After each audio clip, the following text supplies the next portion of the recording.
We have a question from Zennie. Zennie, what's your question, my friend? Nancy, how you doing? Great to see you. Hey, Want to unmute yourself? that would be yeah. It would be a good idea to unmute myself to ask a question, wouldn't it? How you doing, Nancy? Great to see you. I'm good, Zennie. How are you doing? Fantastic. Hey, every time I hear you talk about, in this instance, robberies and other crimes, particularly with respect to COVID, I think of economic development, or for me, a failure as such. And going back to 2015 when it was signed into law by Governor Brown, I've been a big advocate for the use of enhanced infrastructure financing district legislation for tax increment financing, but really to help finance organizations and nonprofits that would help, among other things, you do better what you do. My question is, has anyone from economic development ever met with you or tried to design a program that really helps, lighten your load? And let me explain, for example, in the case not talked about of the Las Vegas Stadium Authority, which seemed to have nothing to do with this, one of the parts of the act that was passed by the Nevada legislature led to funding for what are called bollards up and down Las Vegas Strip so that no one could drive into a business and rob them, as we've seen happen, right? Mm-hmm. Has there ever been a talk, because the only person that's ever listened to me is one person, Oakland Athletics President Dave Cobble, who then took what I was talking about and the information I gave him and formed SB 293 Skinner, which is sort of a designer version of enhanced infrastructure financing district legislation, but with a public financing authority that we've never implemented. Okay, we could take that $9 billion in estimated revenue and use it anywhere that organization designated in Oakland and work with you. So I'm trying to find out, why are we in this situation? How come it seems like what you're doing is siloed? Or I'm happy to be wrong with respect to economic development. Thank you. So we do have, the county gets about $50 million a year through AB 109 money, which is reentry money. This Board of Supervisors made the commitment that half of the money that the county gets goes to services and to organizations that can build the economic training and also, build industry for people to become employed. I have the same frustration that you have, because there is a lot of money out, and we do have employers who, with an incentive, which we give them through our 8109 decisions, incentives to hire people who have been incarcerated or people who are like young people who want to make sure that they don't end up in that pathway.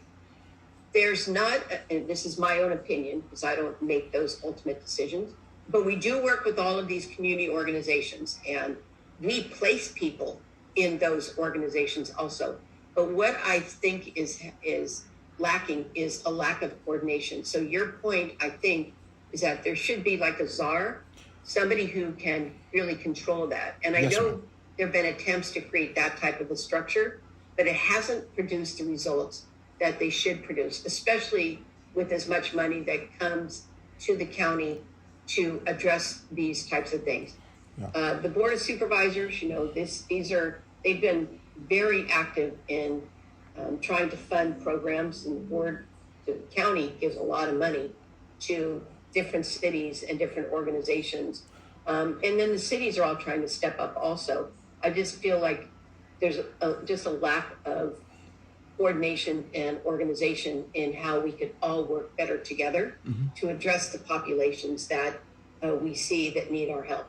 Through the chair, if I may, just a clarification. It wasn't so much thinking of a czar as within the law, within enhanced infrastructure financing district legislation and the public financing authority, you're allowed to, within the public financing authority parlance, within something called the infrastructure financing plan, spell out spending for taxing rate financing, so that, for example, in the Howard Terminal case, you could take part of that. I'm sorry, I'm gonna have to cut you off because you have a couple of the questions, and we're got 3 minutes. And use it for East Oakland. Oh, come on. Billy? Okay, so here's a problem that I'm having, because that little incident is still on my mind. I wasn't going to post this video because I didn't want it to be misinterpreted as having anything to do with Nancy. She was great and understood why I didn't like the way I was handled there. I was a guest of what a person I thought was a longtime friend and a member of the Lake Merritt Breakfast Club. Now you would say, what's the Lake Merritt Breakfast Club? It's a long-standing organization, a club that meets Thursday mornings for breakfast and historically has had some of Oakland's most active business and civic leaders as members. I went once, actually twice, and the times I've been, the audience has been entirely white. And if you're thinking about joining as a black person, I'm thinking, my observation was, well, I don't have anyone that's pitching me as a member. And I don't see anyone else black being pitched as a member. So it wasn't on my first list of organizations to join. You know, in total, I'm not one who at the drop of a hat joins from an organization regardless. But I have been involved with a number of civic organizations in Oakland over my time. The Oakland Civic Theater, for example. There are a number of others I can list because it's a good way to meet people and get involved and help the city and do something fun all at the same time. Anyway, I decided to try Lake Merritt Breakfast Club again because they have interesting speakers. Also, someone had talked to me, I think it was David Wolford, when he brought me in as a guest once before, had talked to me and said, well, maybe you should, and I think someone else said, you know, you should come for a few meetings, and then when time is come to have a guest speaker, you can raise your hand as being one, or they can name you as that person who would be a guest, right? For example, they had Joe Garofalo of the Chronicle on the last time I was a guest of the club earlier this year. So it was for those reasons that I accepted the invitation from my friend to be a guest, and not knowing that there were any rules about questions or that sort of thing. And I wasn't even thinking that way. I was thinking, hey, these are folks that if I go into this room, they're people that I've known for decades, like Robert Kidd, right? So I'm in the room, but Robert doesn't say hello. And I was a little vexed by that. I even wrote, you know, hello, Robert, how you doing? And maybe he didn't see or hear, I don't know. But that was the first trigger for my being uncomfortable. And then it just sort of went from there. As we were in the room waiting, you have groups of people who, you know, they know each other, that's fine. But they also know who I am. I would say the majority of that room, probably 70% to 80% knows who I am, knows that I was with the Montclarian. So obviously if they don't say hello or are welcoming, maybe they have issues with something that I wrote. I don't know. They didn't tell me. That would have been a long time ago because I was with the Montclarian from 1993 to 1996, right? Don't know. And regarding the question itself, I asked for a opportunity through Robert's Rules of Order to offer a point of clarification. I said through the chair. The chair is Abel Guillen, former Oakland District 2 council member, and I thought friend. And so he had that. He gave me that opportunity. And when Nancy said czar, I realized she didn't understand what I was trying to say. All I was trying to say that I couldn't seem to find the words to put in bite size was that we have a provision through state law to use tax increment financing to essentially get money to efforts that the DA is doing that can in turn help Oakland's economy by helping prisoners, people with backgrounds that are such that maybe they're leading astray, get on the right path and get gainfully employed. In fact, that's exactly what she was talking about. They have functions like that. What I was trying to say is those functions could be built into the infrastructure financing plan. We would say, why does that matter? Because Nancy's in a great position to advance this idea. And Oakland is sitting on several $1 billion of capacity to get money without going to the federal government to help people in need in various ways. Doesn't matter if it's AB 464, where we can use tax increment financing revenue to assist businesses that have been impacted by the pandemic, or in SB 293 Skinner, that money will be used for Head Start programs and other medical programs, nonprofit medical organizations in Oakland, to name a few of the possibilities that help people who have less. Okay? So all I was trying to do was make sure she understood it, because my hope was that Nancy would go back and talk about it with somebody and say, hey, Zennie talked about this. I think this could work. But if she says it's a czar and that it can't work, then she's saying it can't work based on a misunderstanding. See what I'm getting at? So I was trying to smooth out this policy issue. Abel could have said, hey, Zennie, I'll give you X minutes, right? Just to wrap it up. Because okay, fine. Then I have a clock. And he did say that, but he said it more like, okay, well, we've got to go. But he cut me off in the middle of where I was in my explanation, where I only needed an additional 5 to 6 seconds. He didn't do me the grace of saying, hey, Zennie, you got 10 more seconds, and then can you wrap it up? Or can you wrap it up, right? Okay.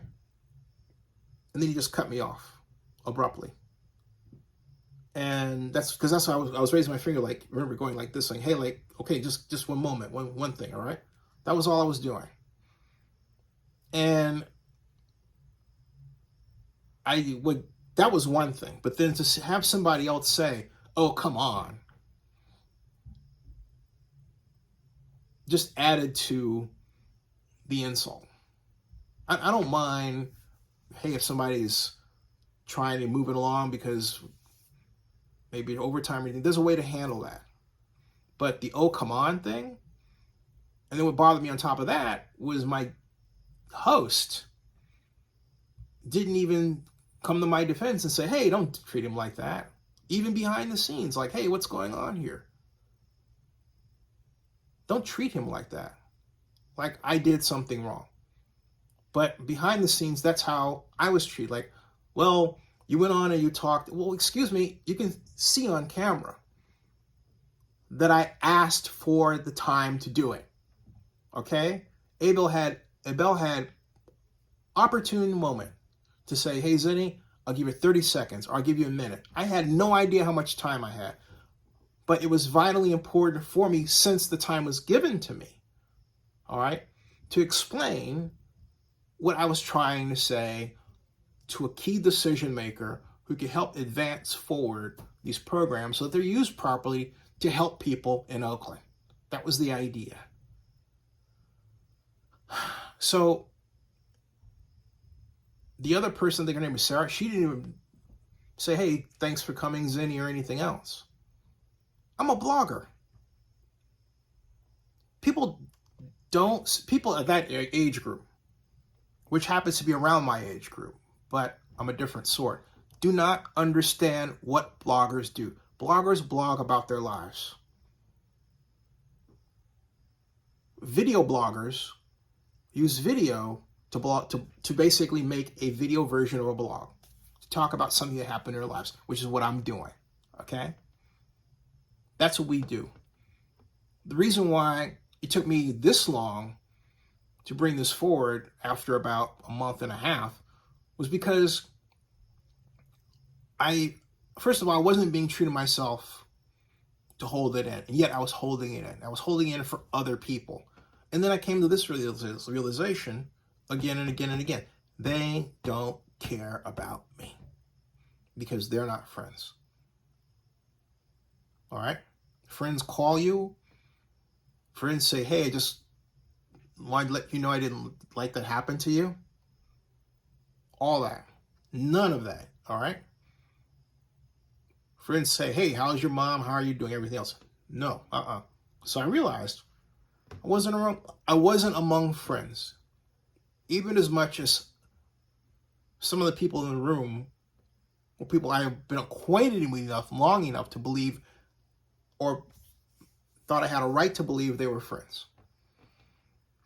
So I told them I'm not going to join the Lake Merritt Breakfast Club because there is a type of racism that I have let go on for decades of my life, and I'm not going to do it anymore. For example, when I went to, and this was October 19th of 2000, Coliseum Joint Powers Authority meeting where they took the action of no action on a contract that would have allowed the NFL to use a Coliseum grounds. I found out that the mayor and other members of the Coliseum JP were having meetings with the CEOs of Oakland behind my back.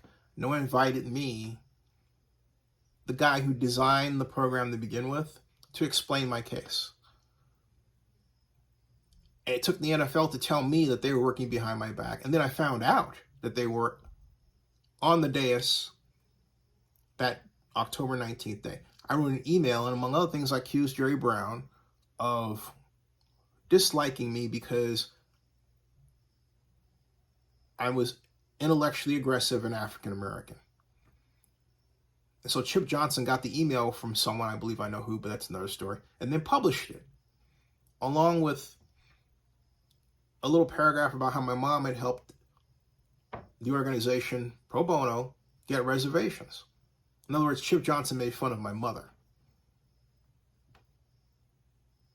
So John Russo, the city attorney at the time, called me to his office and very nicely and politely informed me that because Jerry Brown had released me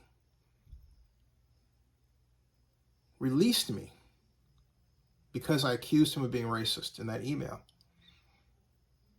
In other words, he retaliated, that I had a right to sue the city. I don't like saying this, but if I could have turned back the clock, I'd have done that. Because how the city of Oakland treated me then had a profound impact on my life from that. It opened the door that the NFL provided for me to create what is now Zennie 62 Media.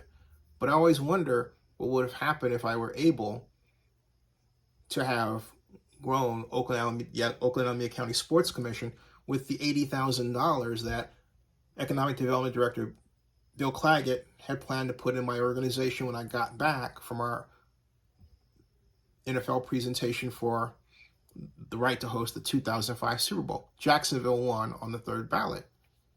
But out of 11 cities, Oakland emerged to be one of 3 finalists: Jacksonville, Oakland, and Miami. Okay? And so I put out I remember that day too. I took a week off, came back, and then Monica Lamboy, who worked for Robert Bob, called me and said, well, you have to leave. And I said, why are you calling me about this? I've only talked to Robert. He's the city manager, now city administrator. So I called Robert. I said, what's going on? Robert says, well, pack your bags. They didn't tell you. I said, yeah, but you're supposed to tell me these things. So I said to him, and look, Robert's my friend to this day. I just talked to him the other day. But this is what happened. I said, you can't fire me. I quit. And I probably should have let them fire me. But I remember the tears coming out of my eyes too. But I was writing my press release, and it wound up in all 3 of the newspapers. Newspapers mattered then. And The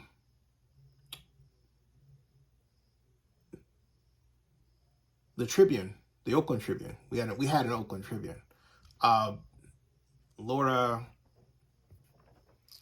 Laura's last name just flew right out of my head. Laura Counts.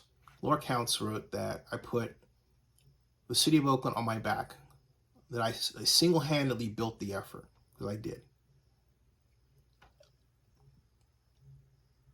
So I've never gotten the thanks for that sort of thing, you know.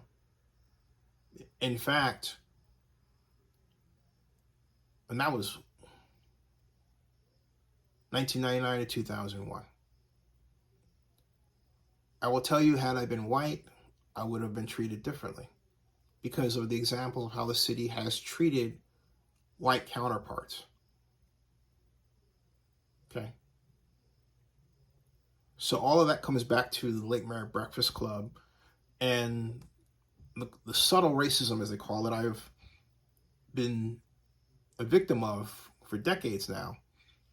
I simply decided right then and there that I didn't like that, and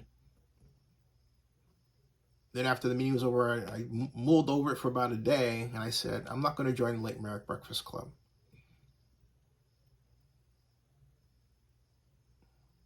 Because I was trying to get over two things. First of all, the revelation that the way I've been treated over the years in Oakland, in these circles,